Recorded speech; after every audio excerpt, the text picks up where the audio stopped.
Thank you, Mr. Chairman. And I want to say to the author and the collaborators, I understand where you're coming from, and I am not, I think your motivations are good. But I do rise in opposition to this amendment. Texas is one of the worst states when it comes to drunk driving.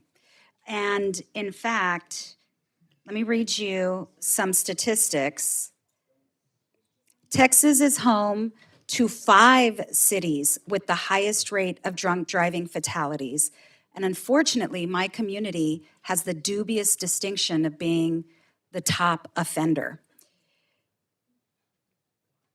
Houston, Fort Worth, Dallas, and Arlington all have alcohol-related crash fatality rates between 46.3% and 51.9%.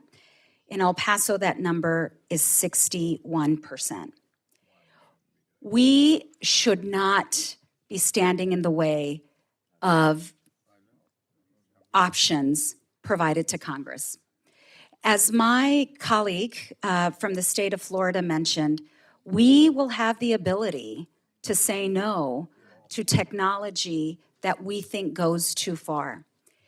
In my community, my constituents think Congress isn't doing enough to stop drunk driving.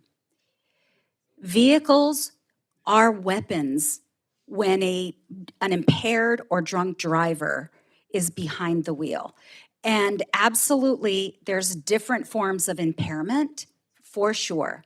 Distracted driving, texting while driving, changing radio stations, other drugs, and we have to think about that as well.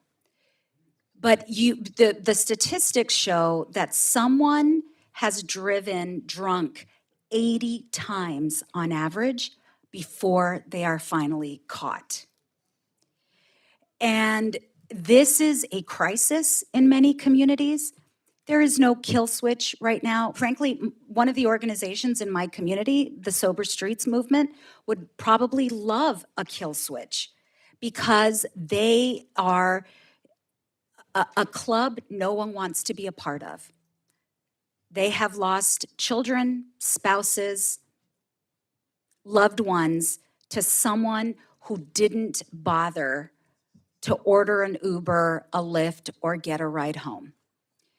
There's a lot of work we have to do as members to create safer communities, and I want to look at the menu of options. That's what the language in the bipartisan bill did.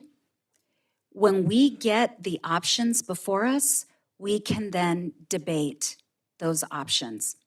But why would we place limitations on something that is a crisis in many communities right now and the research that's going in to finding solutions?